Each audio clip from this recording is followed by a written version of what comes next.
Good evening, everyone. Before we begin tonight's City Council meeting, since this is a little different than our normal council meeting, I want to just put your attention towards the way we'll be handling public comment tonight.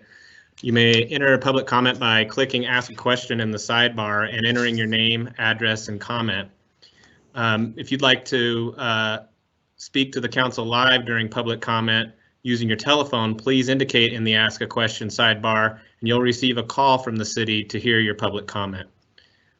We appreciate your joining us tonight. I'm going to turn it over to Mayor Jackie Millet to begin the meeting. Good evening and welcome to the April 7th, 2020 Lone Tree City Council meeting. This is our second virtual meeting, and again, we will ask for your patience as we navigate through this new technology and new forum, but we do want to hear from you. I want to describe that this is a council meeting versus a town hall, so there will not be time for question and answer, but we do want to hear your questions, and if there is something that you are concerned about or want to know more about, I would direct you to the city website where you can leave a question for council or for staff to respond. Again, thank you, and we will now officially begin the meeting with roll call, and I will ask our city clerk, Mr. J. Robb, to start. Councilmember Anderson, are you there? Here. Councilmember Carpenter. Present. Councilmember Shaw. Present. Mayor Pro Tem Brunick. Here. And Mayor Millet. Here. Thank you. Now, as we do when we're in council chambers together, I'm going to ask you all to stand and join us in the Pledge of Allegiance. And Jay is going to give us a beautiful flag.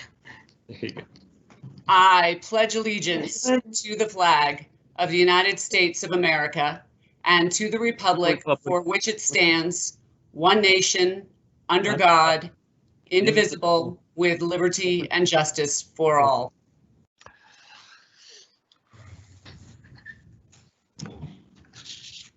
Okay, thank you very much. Now we're moving on. There are no amendments to our agenda this evening. It is adopted as published. Are there any conflicts of interest from council? None. Hearing no conflict of excuse me. Hearing none. Oh, great. Hearing no conflict of interest, we will move to public comment. We're going to give you a little extra time for public comment. Our city manager, Seth Hoffman, led you through kind of the process, but if you would like to make a comment on something that is not scheduled for a public hearing, there are 2 public hearings on our agenda later this evening.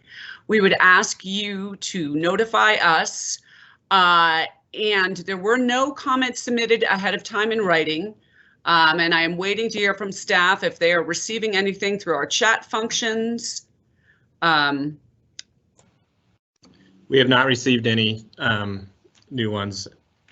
Okay, I'm going to ask if we just pause briefly to make sure there are no additional public comments in the Ask a Question box. I recognize we are competing this evening with the governor's address, and there's also a Tri-County town hall going on. So I know we are all trying and struggling to get as much information as we possibly can. Our city council meetings are set by charter. The time was published when we learned of the other forums that were happening this evening, so we could not change our time, and we apologize to any of you who are trying to listen in and learn. I have my recordings going to hear all the information I possibly can. So since I am not hearing anything from staff, I am going to close this public comment portion. We will begin the next part of our agenda. We're going to start off with a presentation from our city response to COVID-19. I'm going to turn this over to our city manager, Seth Hoffman. Seth. Thank you, Mayor. Appreciate that. We are very focused as a staff, as you can imagine, on this response, and we have really thrown a lot of our, obviously, serious amount of attention to what we can do to support the community, the economy, and the health of our friends and neighbors. And so We started in a relatively good place. We took this seriously from the very beginning. We've been communicating with employees about COVID-19 since January, and we've continually ramped up our efforts since then. We're having daily meetings as a leadership team to put up every resource we have into battle this crisis, and we've been having those daily meetings since March 13th. Right now, what we're doing is we're taking advice from public health experts and doing whatever we can to mitigate health and economic impact. We're prepared to serve the community now and help the community rebound as soon as we can. So first thing I wanted to point out was the dedicated resources on coronavirus on our website and the other communications we've been doing. We've been doing quite a bit of communications. Obviously, there is a vast amount of communication happening, so we're trying to be judicious and really put it all in one place so that we can have a one-stop shop of where we are, where you can find information about what the city is doing and other good information about how you can help yourself, your business, and your family. So I'd point everybody right to the cityoflonetree.com to find out where you can find additional information.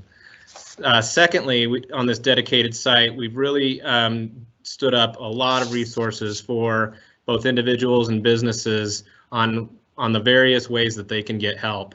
And so you can see the two links at the bottom of how individuals can get help, and we have resources for families, for seniors, many others, and then we have ways to get help. And you'll hear a lot more about both of those in a little bit later on the presentation. And then the last one is ways to help, and we have had so many people in the community asking for how they can step up to help during this crisis, and we want to aggregate those, and so that's the place that we would send them. And again, you'll hear more about that in a second.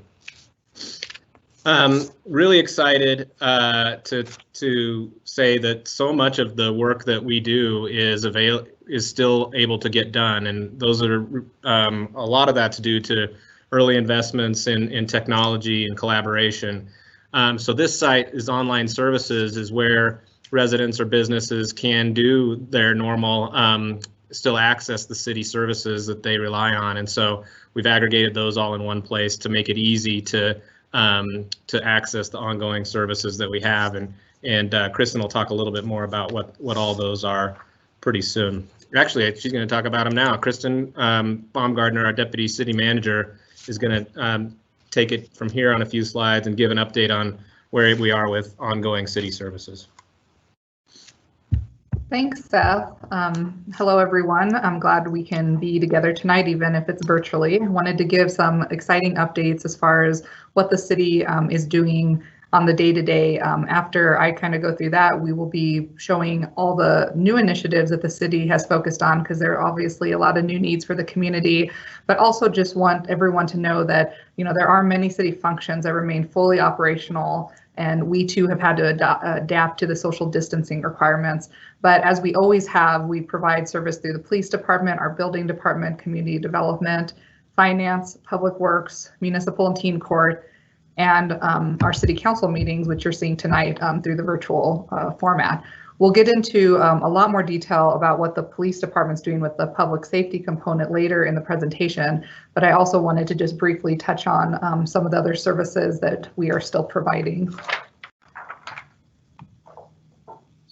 On the next slide, you can see that day-to-day services that have had limited changes during this time is that we are continuing to provide customer service calls to our citizens and anyone who needs help, and that comes directly to staff. So just as always, when you call the City of Lone Tree, someone answers the phone and we're here to help. So please feel free to continue to reach out to us by phone or through our different functions on the website as far as posting questions, and we will get back to you very soon like we always have. Trash removal is an area where we know is still a really important need for our citizens, and maybe more now with everyone being more at home. So we've been in close contact with our trash provider to ensure that our service continues at the same level that it always has been, and we continue to have that as a main focus. Snow removal services will continue if needed. It's hard on a day like today to think about snow removal, but we're not out of the woods yet, so snow removal will continue as normal. Traffic signal and street maintenance. You will see some of our crews out continuing to make sure that our roads are in good shape. They as well are practicing all the social distancing requirements, but making sure we're able to still work on some projects like the adaptive signal project on Yosemite Street during this time.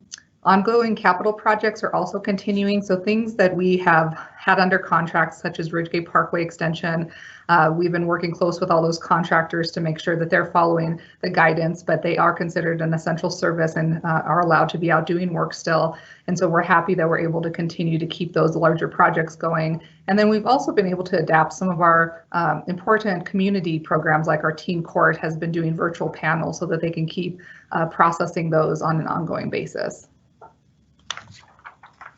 A couple more things. We continue to have many things going on in the development side of the community, and we're really excited that we've had a great electronic construction plan review process with our building department already in place to be able to do electronic plan review with some of our largest projects, such as Kiewit. And so those projects are continuing. We're able to issue building permits and keep those projects underway, and those companies able to keep moving in the right direction. Seth already mentioned kind of the online payment options. And then last, we continue to have development projects that are continuing, especially on the east side of I-25. The Shea development is continuing to proceed, and we're excited that we're able to stay on track with that project even during this difficult time. We also just wanted to touch briefly that, as with all communities, the kind of fiscal impact this is having on the city as well as our residents and our businesses is not any different for our city functions. As soon as this started, we became very early on with doing fiscal projections and looking at budget impacts. We began planning in very early March and have developed a really easy to modify model that we can change projections as soon as information is received. And this has really allowed us to make some decisions timely and to make sure that we're prepared in the future, because this is ever changing.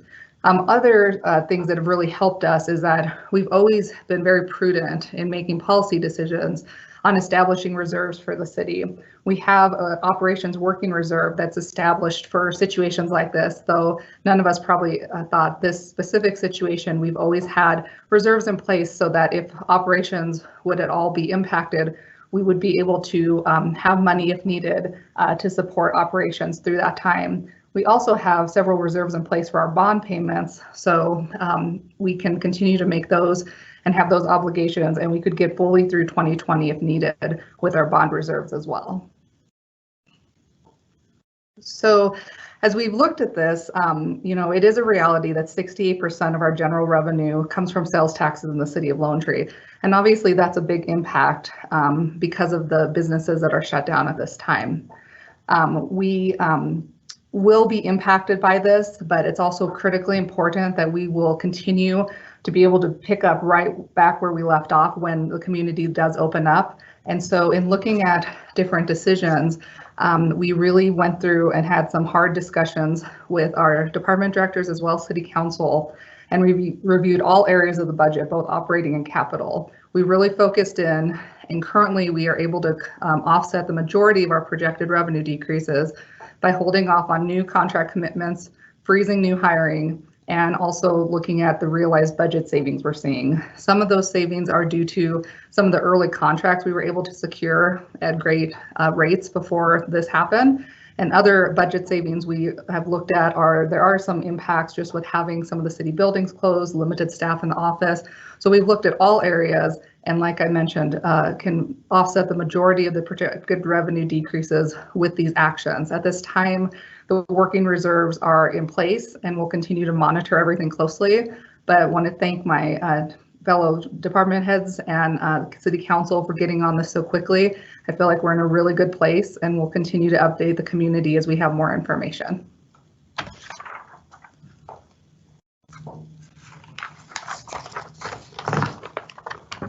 Seth, I think you're muted. Yep. Thank you. Thank you, Kristen. I appreciate that. Moving on to the more specific recovery initiatives. as Kristen was saying, really early on, we realized that we'd need to reorient our staff in order to best serve the community. So we established 4 different really specific recovery initiatives that we believe that will be effective to get us to the other side of this crisis. And the goals here are to restore standard operations as soon as practical, while lessening the short-term or the long-term health and economic impacts. We know that there is opportunity in this crisis, so we want to be able to derive benefit from the community resiliency and cohesion we develop, and take advantage of some of the innovation that we're developing as we work our way through this. So the 4 initiatives that we're going to talk about tonight are public safety, and this is public safety really related to the pandemic, public health, economic recovery, community connections, and well-being. And we've actually assigned staff from all different departments to all of these 4 different initiatives, and the leads of each of these initiatives is going to give you more detail. And it's really impressive the way that our staff has been able to pivot to hit this crisis head on, and I think you'll be happy to see the work that they're doing. So I'm going to ask Kirk to Chief Wilson to talk about the public safety initiative. Good evening, everybody. Thanks, Seth. So some of the first things that we started looking at was how we were going to do or continue with community outreach and business outreach, and really enhance some programs that we have always had, but we thought this would be a good opportunity actually to really develop those programs better and help people stay connected within our community. So for community outreach, we have been pushing as hard as we can, working with HOAs to help us connect with citizens to develop neighborhood watch programs. So we've had a lot of response from that, from various, almost all of the HOA neighborhoods within the city. But that's an ongoing project. During that same time, we made an outreach for citizens to identify any at-risk population or any at-risk folks out there that might need the police department to reach out to them. So we have kind of an ongoing list of folks who we have personnel who will call them like once a week and make sure to check in with them. And then we have put a really big emphasis. We actually started this emphasis earlier in the year, but really appropriate now to really increase our patrolling within neighborhoods and try to reconnect. We have a little bit of some challenges at times just because of social distancing. You're not actually able sometimes to get out and contact people, but we do appreciate people waving, and that's been happening quite a bit. So, and then second part of that is business outreach. So we started a business watch program as much as we could in various areas, whether it's the entertainment district or over in the Common Street area. And really what we're trying to do, and we're working with Jeff Hallwell with economic development to figure out ways to connect businesses together, to communicate well with us and make sure that they're telling us what their needs are, so that we can respond timely and have just really good open communication with them. But more importantly, also that they communicate with each other and maybe assist each other as well. So one of the primary groups we looked at was going out and identifying all our essential business services and trying to provide them support, whether it was with on-site assessments for security or how they're setting up their business to be safe for themselves and their customers. Or we do that over the phone, but really just trying to connect with them and make sure they're getting the right support from us. So an example of that would be early on when we were having a little bit more aggressive shopping. When this began, we would send out patrols to be in the parking lots and be at supermarkets, the Costco, places like that were getting really a lot of really heavy traffic, and sometimes people not being maybe always as polite as they would normally be. And then because we have a lot of businesses closed and a lot of activity at the essential businesses, we do regular patrolling and contacting at all those businesses just to stay in touch with them and make sure their needs are being met. You can go to the next slide. And then again, we're doing, so a lot of that's all connected to crime prevention. So part of setting these watch programs up is also pushing out crime prevention. So we push that out on our PD site and other media things like Nextdoor and our Facebook account. We're trying to keep the community updated on trends, such as all the fraud trends and all the, you've probably seen a lot of stuff out in the news, and you've seen a lot of things about fraud in the emails you've probably received. I will tell you that, knock on wood, but since this really began, we have not taken a report yet that's related to a COVID type fraud scam. So I'm happy about that, but people need to continue to monitor those websites and keep up with what's trending and all the different ways that unfortunately criminals are trying to take advantage of the situation.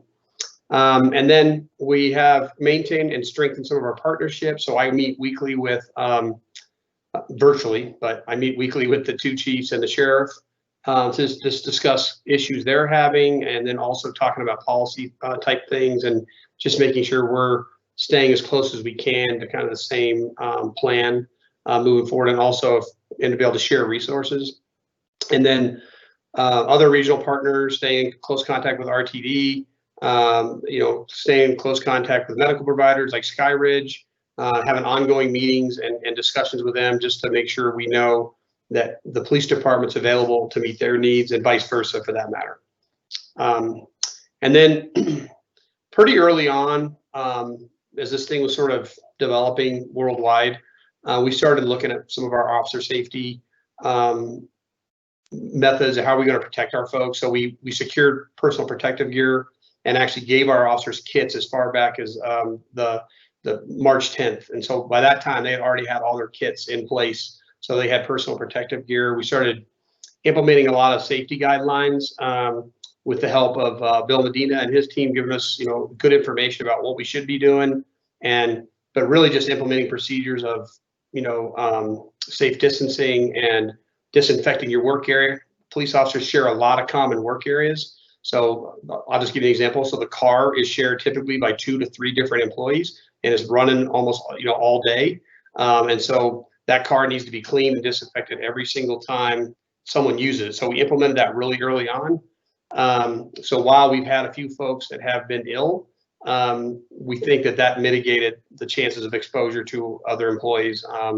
One of our main goals there is just absolutely to ensure that the police department would be operational throughout this, regardless of how widespread the virus became. We wanted to make sure it didn't become so widespread within the police department that it debilitated our ability to deliver services to folks. So, and then we've really did a lot of training on how to use proper PPE, how to contact people, how to keep safe distancing whenever possible, how to disinfect, all those things. So we've done a lot of training in the area of the COVID pandemic.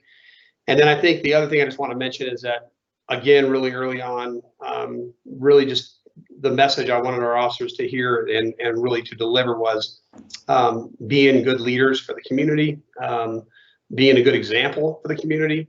And so, having a positive attitude and a positive outlook, and really making sure when we did have interactions that they were really positive with citizens, and providing them the best possible information that we could provide our officers so they could provide citizens. And the last thing I'll touch on is just some challenges we faced over the last several weeks.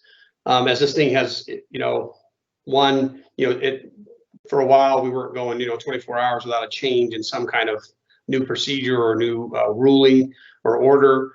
And we really had to be nimble and really had to adjust on each one of those and lead the way every time there was an adjustment.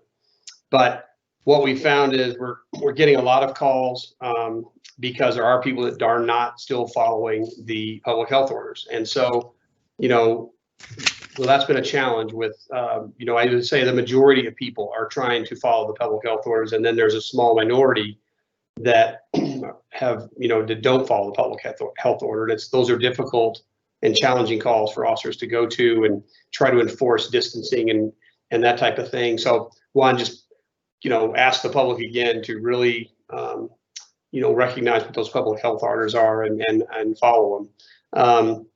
The second one right now is we are having a little bit of an uptick in property crime.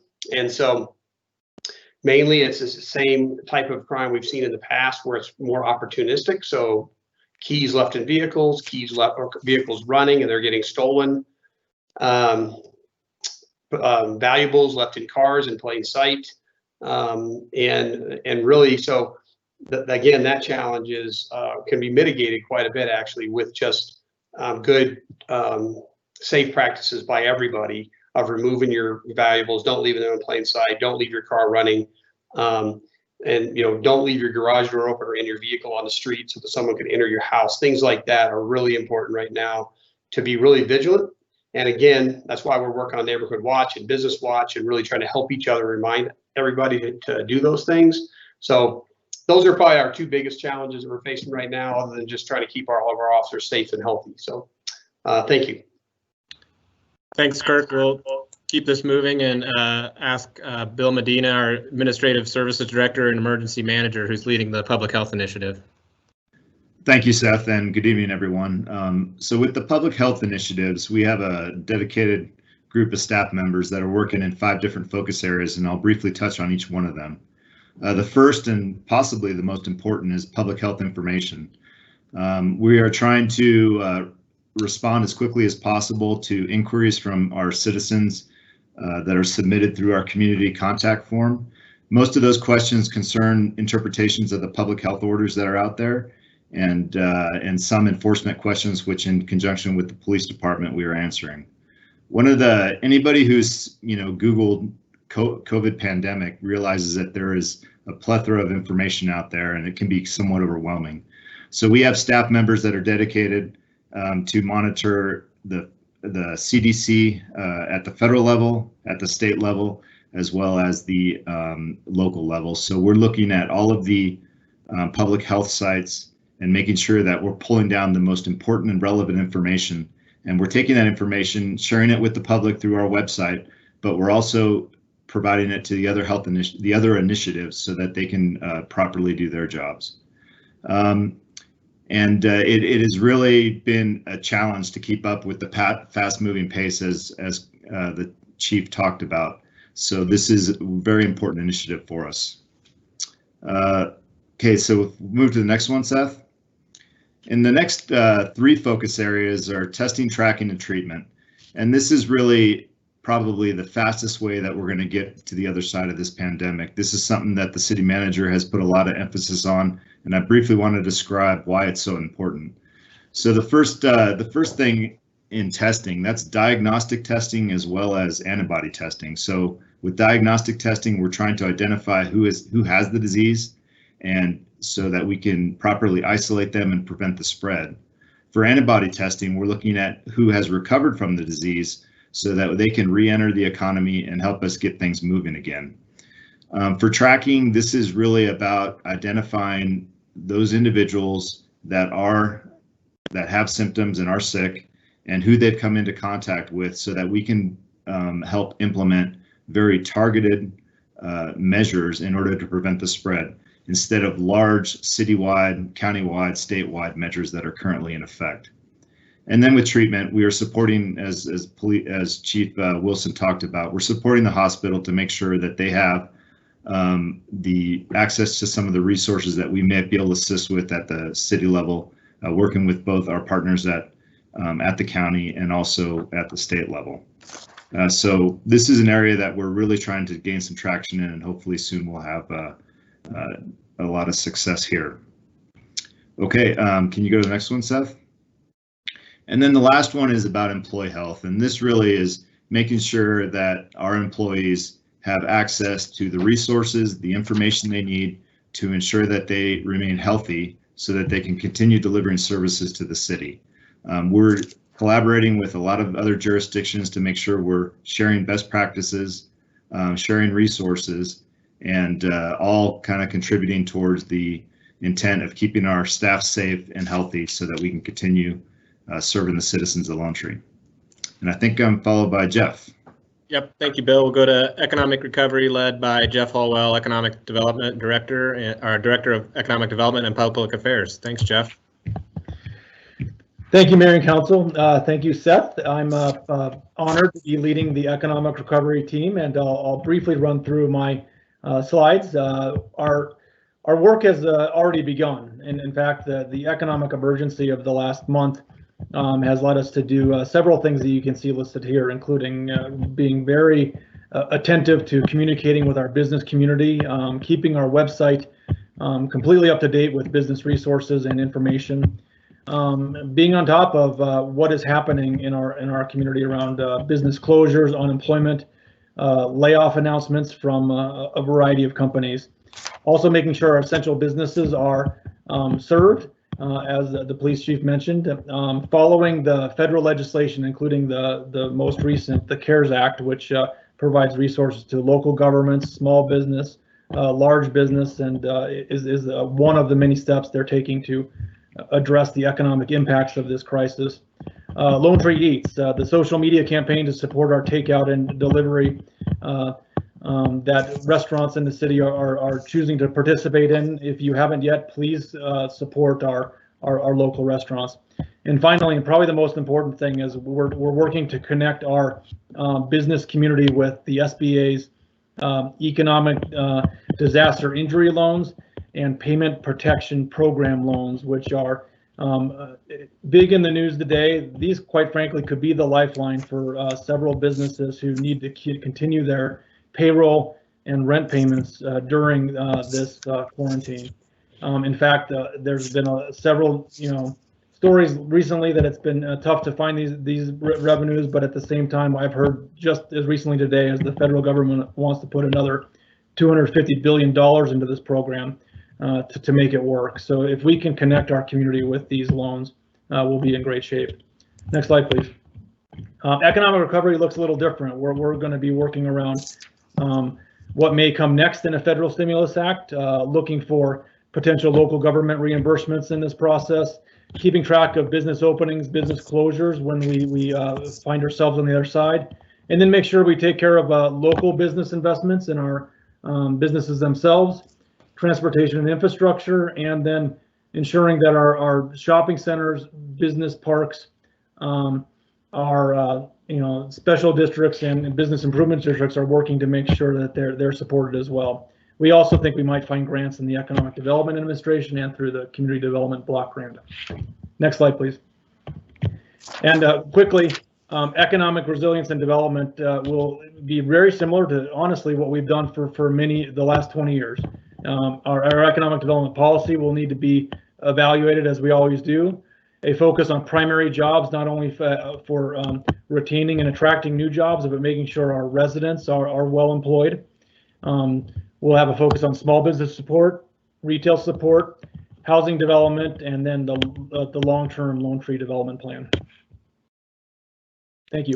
Great, Jeff. Thank you very much. We'll turn now to Lisa Rigsby Peterson, Art Center Executive Director, to talk about our Community Connection and Wellbeing Initiative. Thank you, Seth. Good evening, Mayor, members of council, members of the public. I think in this time when we all are isolating and staying at home, the hardest thing to think about is our community connection and well-being, and I think that's why we've put together a cross-departmental team that's focusing on fostering connection and well-being throughout our city, both internally and externally. Of course, we have some initiatives that are focusing on our employee well-being, supporting mental and physical well-being for them, as well as showing our appreciation for our employees and field workers. But as you see on the next slide, our city resident connections really are critical. We want to make sure that we're connecting people who are interested in volunteering with Douglas County's Volunteer Connect program, for instance. We want to connect our residents who are in need with resources that are available, and that's what our website is particularly helpful with in the COVID-19 information. And finally, we want to create opportunities for connection through positive messaging and collective action. And on the next slide, I'll tell you about two of the first projects that we're involved with. The first is called Lone Tree Feeds. It's a brand new project. We're going to be partnering with community volunteers to support local businesses and feed our frontline workers at hospitals and at South Metro and our own police department. We will be accepting community charitable cash donations that will be used to purchase meals at local restaurants, which will then be delivered to these workers.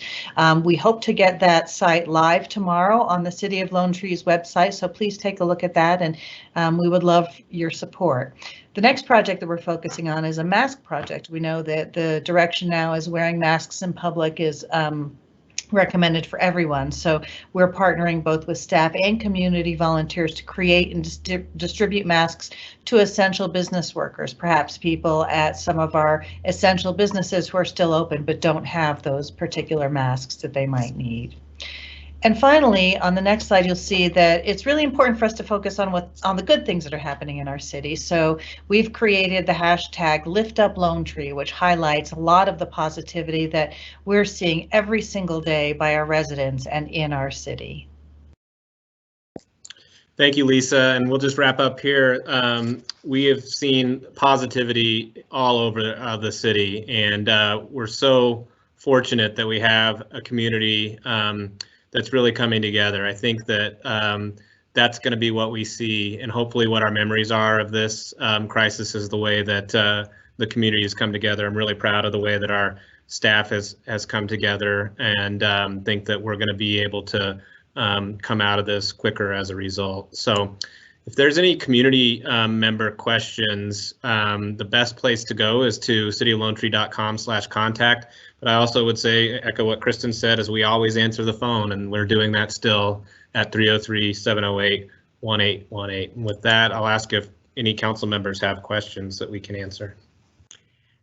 Thank you, Seth, and I want to commend you and the entire leadership team for your great work through this trying times. And I think none of us expected the challenges that we're facing, but I very much appreciate the proactive response from you and the team, and really the front line of the city. So with that, I'm going to move to questions from council members.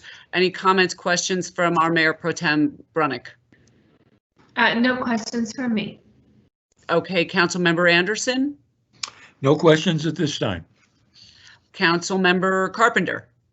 No questions, but a quick comment. Thanks for everyone for all the great work out there. It's very visible.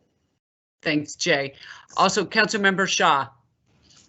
Thank you. Just a comment that it amazes me to see all of the progress that everyone has made to keep citizens and businesses informed and connected, and I appreciate all that you're doing. Thanks, Wynn. All right, Seth, and again, for all the folks that we don't get to see who are behind the scenes working on this, please extend council's thanks to them for their continued great efforts. We will, thank you. Yeah, thanks. And with that, we're going to move on to our consent agenda, which includes the minutes of the March 17th regular meeting and the March 24th special meeting, and claims for the period of March 10th through March 30th of 2020. And I will look for a motion from council. I move to approve the consent agenda. Second. All in favor? And we will be doing a roll call vote, and I will ask our city clerk to run through our names. Thank you, Mayor. Councilmember Anderson. Approved. Councilmember Carpenter. Aye. Councilmember Shaw. Aye. Mayor Pro Tem Brunick. Aye. And Mayor Millet. Aye. Thank you. So we are passed 5-0. Thank you. We have our consent approved. We're moving on now to administrative matters.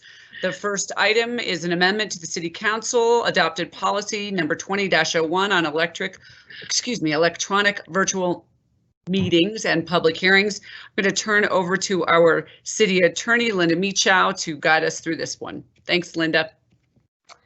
Thank you, Mayor, and members of City Council and members of the public who are listening in electronically.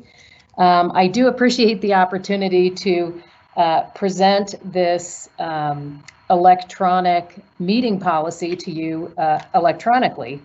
And as you all know, the purpose of the council approved policy number 20-01 is to allow council meetings to occur electronically, and that's only in limited circumstances. Obviously, in a pandemic such as this, we have implemented that policy.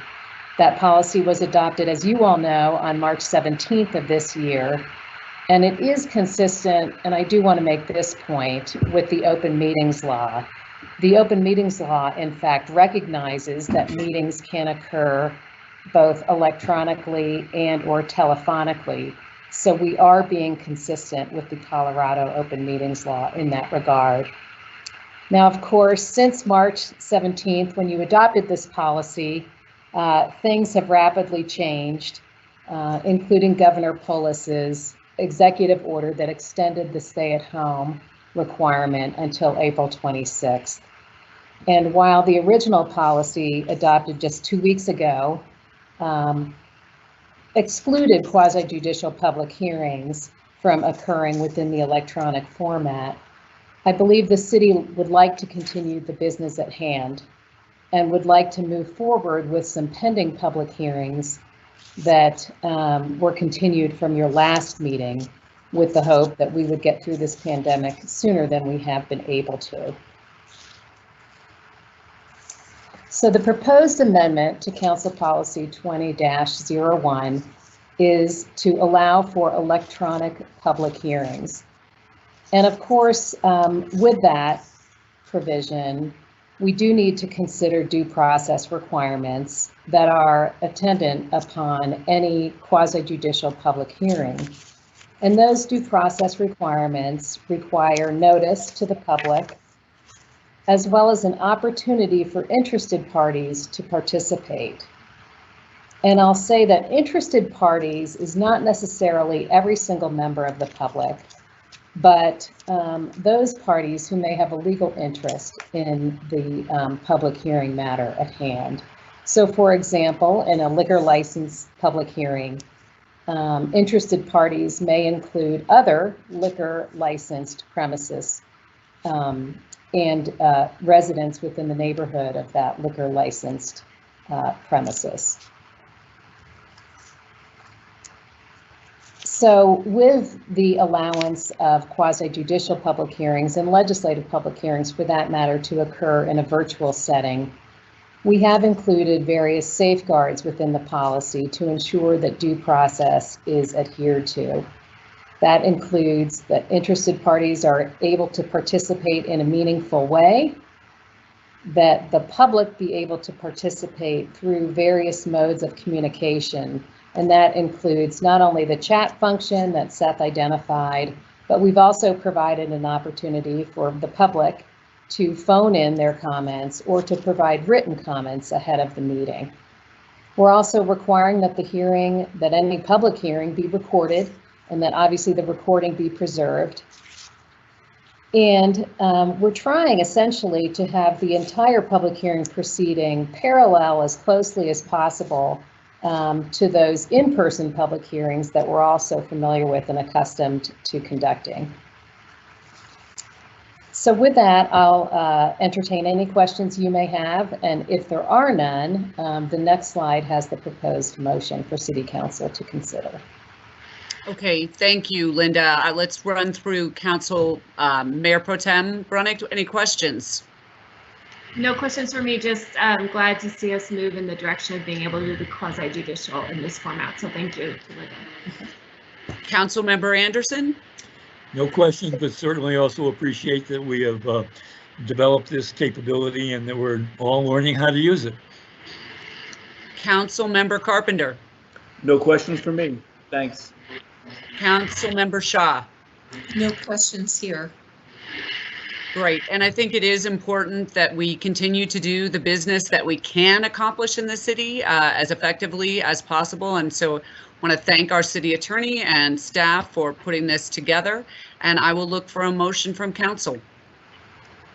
I move to adopt the amended City Council adopted policy number 20-01, providing for virtual meetings and public hearings in the event of an emergency or declared emergency disaster. Second. All those in favor, and again, we will ask our city clerk, Mr. Robb, to go through the roll call.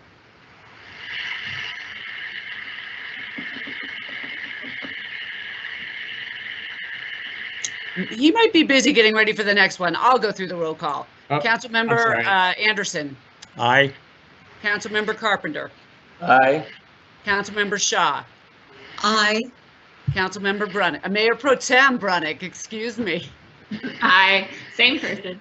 And I for myself as well. So the motion passes 5-0. Again, thanks to all for their patience as we work through this.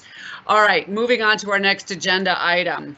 This is a public hearing on a consideration of a brew pub liquor license application for Grist Brewing Company.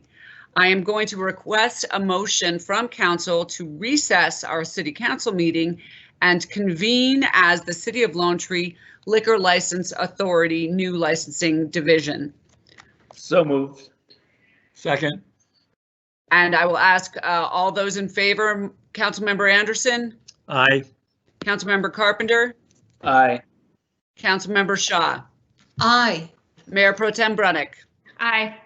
All right, we are convened as the Liquor Licensing Authority, and I am now opening our public hearing, and I am going to turn the staff presentation over to Jay. Rob. Jay, you there? Yes, thank you, Mayor, members Wonderful. of council. I appreciate you doing the roll call votes. I've got a lot going up. Yes, you do. Yes, you do. Well, tonight I'm bringing the local liquor licensing authority a change in category for Grist Brewing Company. And this is a little bit different than what the liquor authority has seen in the past, because usually you're seeing applications for new licenses. And in this case, we all know Grist Brewing. They're located at 9535 Park Meadows Drive, but and they've been in our community since November 2016. But since they're just a brewery, they are overseen exclusively by the state and the State Liquor Enforcement Authority. They only make their own product on site. Of course, they sell for on-site consumption, off-site consumption, as well as selling in a wholesale capacity. This change in category would allow Grist to become a brew pub, which allows them to serve beer, liquor, and wine, as well as their own product. And there are some caveats that come with that. That includes a food requirement under their gross proceeds, which will require at least a small kitchen on the premises. And I'll let the applicant speak more about their building design in a minute. And the amount of product they can make and sell wholesale is also limited to 3,000 gallons per year. So again, this is a request to the Lone Tree Liquor License Authority to change the category from a brewery, which is overseen by the state, to a brew pub, which allows them to sell other types of beer, liquor, and wine, and places additional requirements on the business. And then each year, that business would be or have shared oversight both locally and from the state. Seth, can you go to the next slide, please? The applicant did conduct a survey to show the needs and desires for this change in category. And the survey was distributed to residents and business owners within a 1 mile radius. Next slide, please. I'll jump to the summary of the petition results first. The petition results allowed 148 signatures in support of this change in category and 2 that were opposed. In your findings report in your packet, you'll see that staff did review and approve the application, the diagram of the premises, the liquor training questions, the individual history records of the owner and manager, as well as the petition and any supplemental application materials. We are waiting the results of the owner and manager, Chuck Norman, and once we receive his background results, the state has no other objections to the application. And so you will see that language about Chuck's background in the final motion recommended by staff. Next slide, please. Unless you have any other questions for me, I'll go ahead and introduce Chuck Norman, owner and manager of Grist Brewing Company, and Rob Runco, legal counsel. Thank you, Jay. Anything else from council? You can quickly just shout it out right now if you have anything you want to ask Jay before we turn it over to Mr. Norman. Okay, I think we're set. I want to welcome Mr. Norman, thank him for the investment that he has already made in the city of Lone Tree, and certainly convey our sympathies for the challenges that his business is facing right now. But we appreciate his commitment to the city and moving forward with this initiative. And it's Grist is a phenomenal establishment, and we're blessed to have you here. But we'd love to hear a little bit more about your plans with the conversion to a brew pub license. So, Mr. Norman.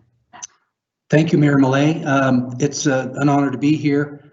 First of all, the main motivator for the petition to convert the license was feedback from our customers, particularly over the course of the last couple of years. The novelty of craft breweries, I believe, is worn a little thin, and many people were coming in, and again, more frequently, we noticed an uptick in this type of activity the last couple of years, asking us to offer a wider variety of beverages. So that was the primary driver. And secondly, just to address what we felt is and still believe, a change in the marketplace that dictates that we've got to pivot to maintain the an environment, an economic environment that's attractive to our employees.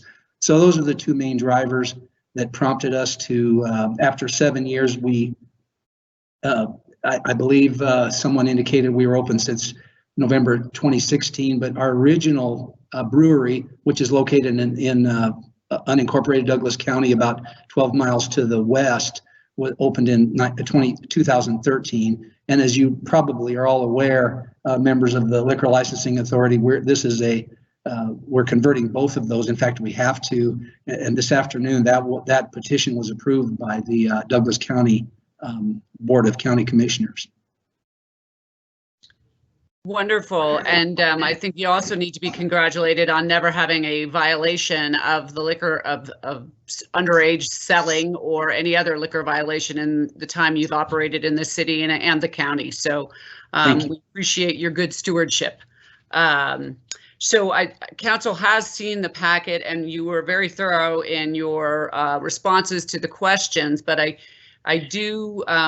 think council would be curious if you just wouldn't mind going through briefly the floor plan, where the kitchen, and your plans to secure the alcohol that you're going to be starting to carry. Oh, certainly. Well, everyone has visibility to this diagram, so it's a plan view. There is the entrance is to the west, which you can, I believe everybody can identify that. That opens into a oval-shaped bar area. There are also a significant amount of tables of seating, and we offer table service. About a month ago, our kitchen was certified by Tri-County Health. Unfortunately, a day or two after that certification, the shutdown order was imposed, so we're still hoping to open that, but we're ready to go. We have the approval. There is an upstairs patio that's accessible only from the interior, and there is no exit from the patio. In other words, once you're up there, you have to, the only egress is the entry through the main lobby of the brewery. So every patron is visible to the servers, and then we have roaming servers that go up there when the weather allows people to occupy that area.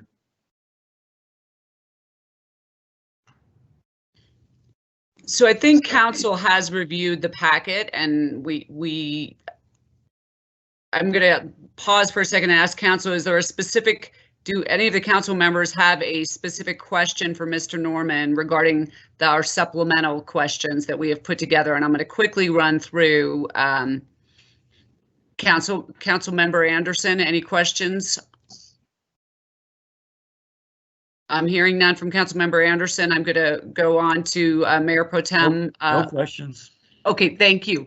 I'm going to jump a little bit, keep you guys fresh. Mayor Pro Tem Brunick, any questions on the supplemental answers? Yeah, no questions for me. Thank you. Okay, Councilmember Carpenter? No questions, but just a comment. I want to applaud you on being really thorough in your policies. So thank you. That's appreciated. Yeah, it certainly makes it a lot easier and cleaner for us. So go ahead, sir. Thank you. Councilmember Shaw, any questions? Nothing here. Okay, great. We very much appreciate, as Councilmember Carpenter indicated, the thorough responses, and it does make it easy. And your strong history with the city is also certainly makes our examination of this much cleaner. So thank you for that. Thank you. I now would like to see if there is any questions from the public, and we will pause briefly to make sure that people have the opportunity in the ask a question box or to request for us to call them. So if I wish we had some fun music to be playing, but we don't. So,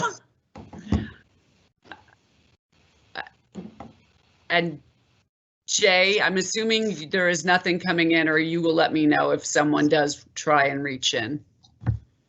Yes, Mayor I believe Austin. There's been no comments. Right. There have been no comments. We didn't receive any ahead of time. Perfect. So I will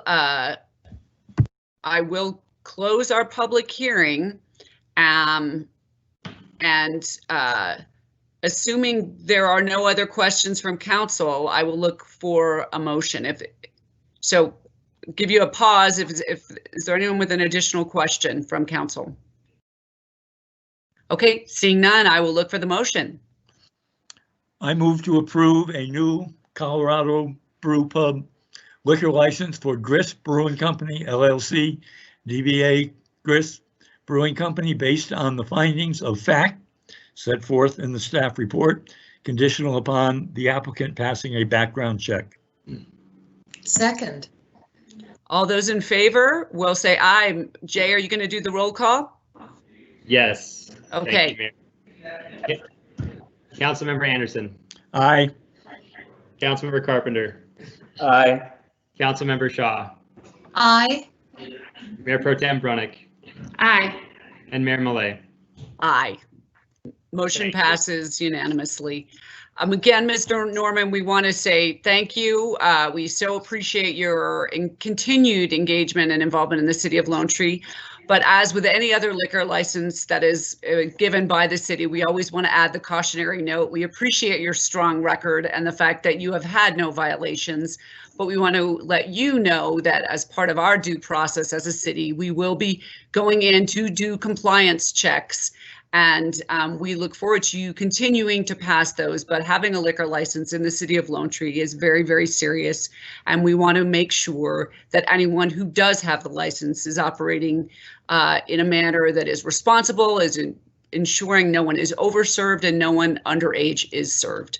So again, we all look forward to the day where we'll be raising a glass of something inside Grist Brewery and having a little something to eat there as well. So thank you.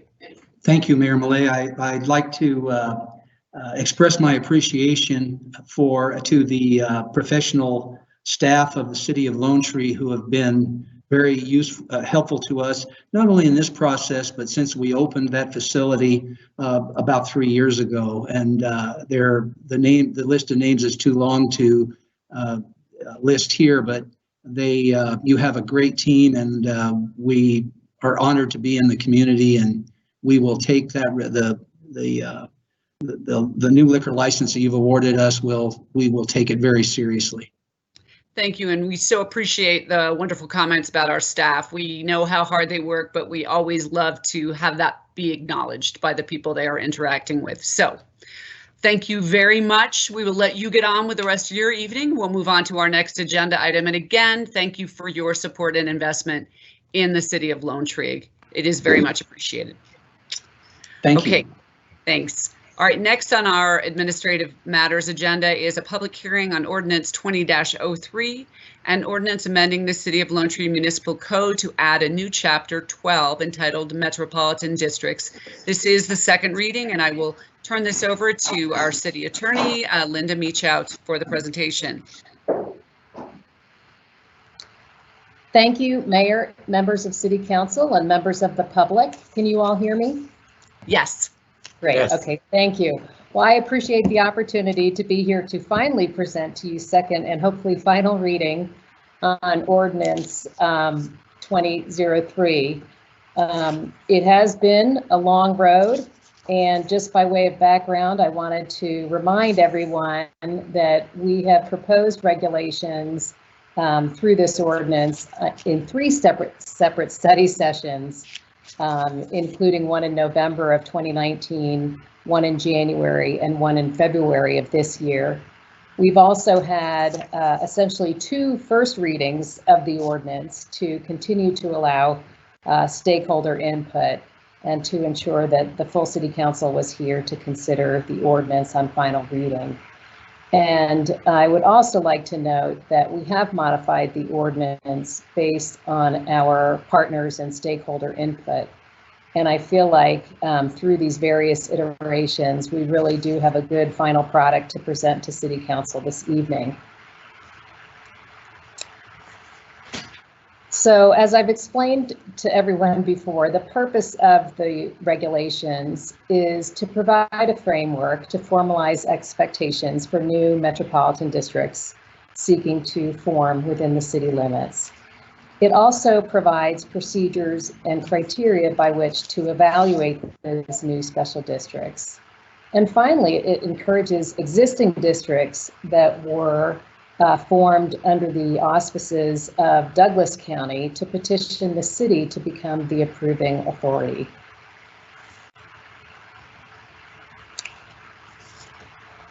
So I'd just like to spend a couple minutes going through the highlights of this ordinance, which I know you are all very familiar with.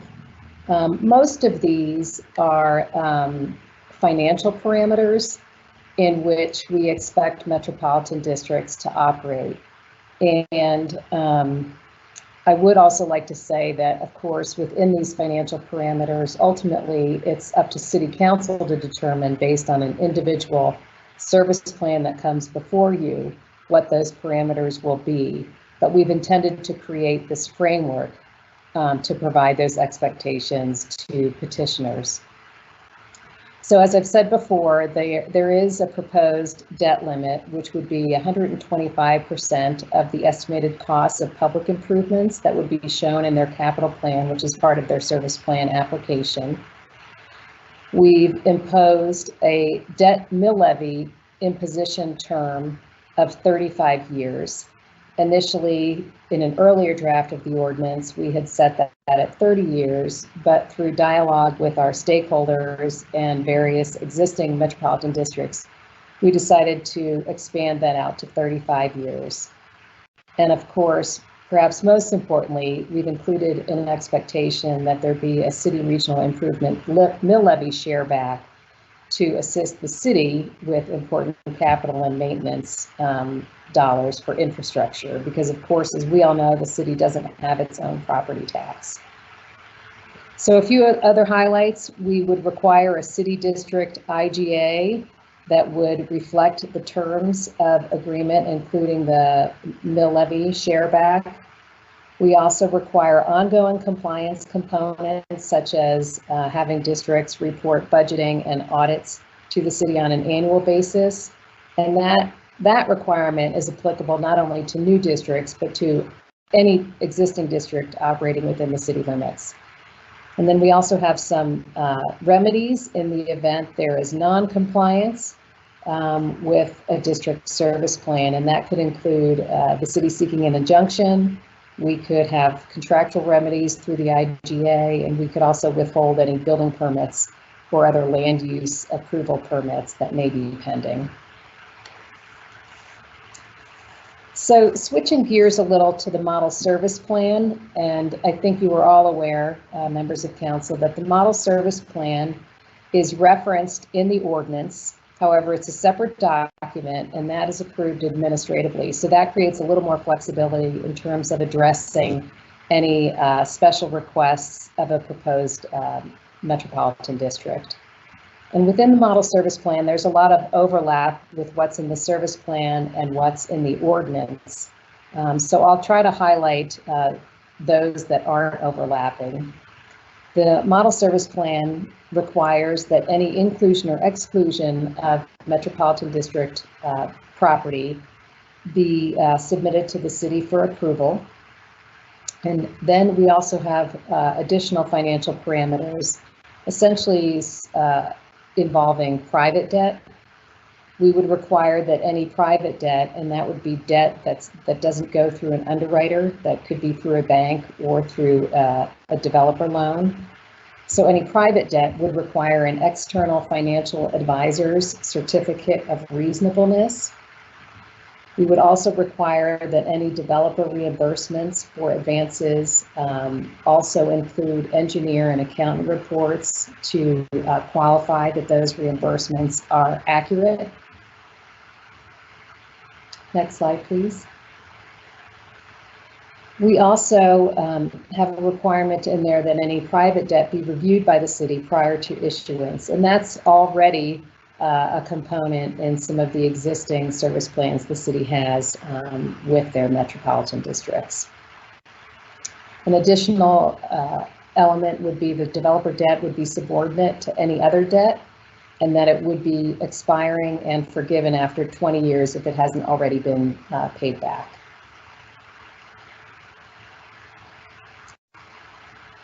Some of the more important model service plan requirements include a maximum debt mill levy cap of 50 mills. There is no maximum operating mill levy. However, there is also a maximum aggregate mill levy of 60 mills, which excludes the city regional improvement mill levy that would be negotiated through the service plan and the IGA.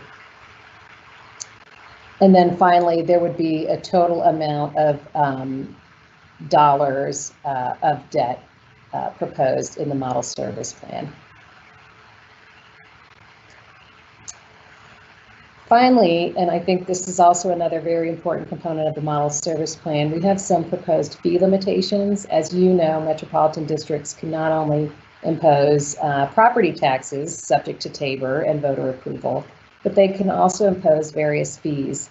And we have proposed that there be certain parameters around which those fees could be adopted and imposed against future residents. So we're proposing that the fees be limited to operations and maintenance and not capital fees, that there be no public improvement fees or PIFs, except through a previously approved or negotiated city district IGA, that the district not be allowed to impose any real property transfer fees, which municipalities, as you know, aren't allowed to adopt or impose anyway, and that there be no fees imposed against any city-owned or leased property within the metropolitan district's boundaries. And with that, I will open it up for any council questions. And if there are no council questions, there's a motion on the last slide. Okay, and then we will do our public comment as well. Yes. So first, I will run through our council. Council Member Anderson, questions for our city attorney? No questions. Okay, Council Member Carpenter. No questions. Thanks for all your time on this. I know it's been a lot. Council Member Shaw. No questions here. Thank you. Mayor Pro Tem Brunick. No questions. Okay, and I think Councilmember Carpenter alluded to it. This is something council has seen repeatedly and has spent a lot of time on. So now we are going to briefly pause to see if there are any public comments on this topic. Again, go to the Ask a Question box or request to connect via a conference call. And we're just going to give this a minute to allow time for people to connect, and then Jay, if you want to let me know when we think we're clear on the public comment time.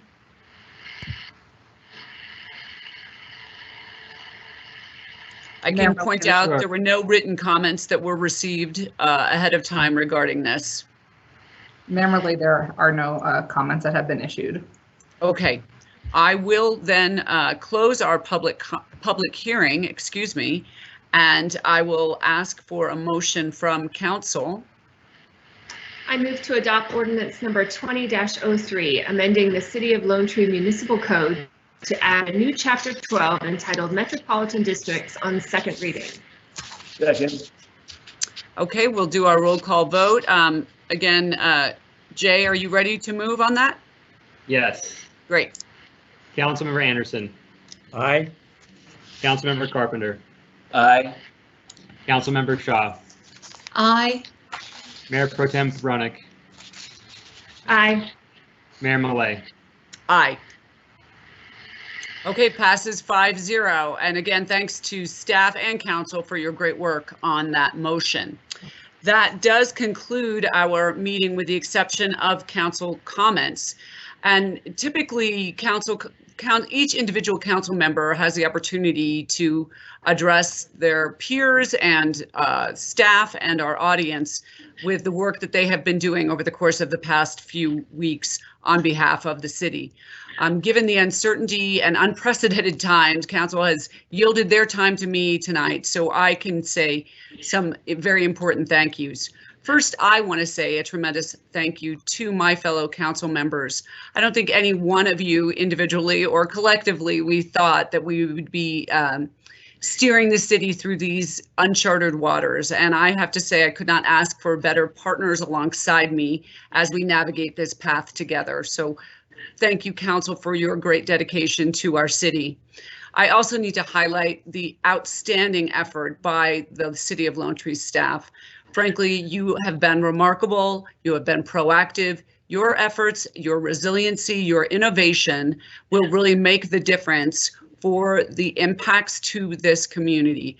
Your good work will lessen those impacts, and we are so grateful for the wonderful leadership through our city manager, Seth Hoffman, our deputy city manager, Krista Baumgartner, the entire leadership team.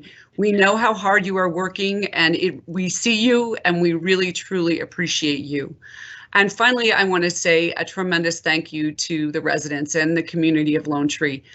We recognize that we are all in this together, and these are very, very challenging times, personally, professionally. But we have been humbled by the response.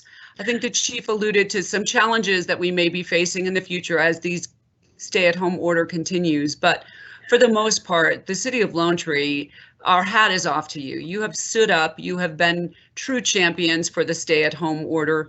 You have treated each other with kindness and respect. You have cared for each other. You have supported Lone Tree businesses. We have been spreading kindness in the City of Lone Tree, not COVID. The signs in the windows, the applause for our Lone Tree police officers, the meals that have been delivered to healthcare workers, to our police department, to the South Metro Fire Station. It lifts our hearts. It lifts the spirit of this community. You are lifting up Lone Tree.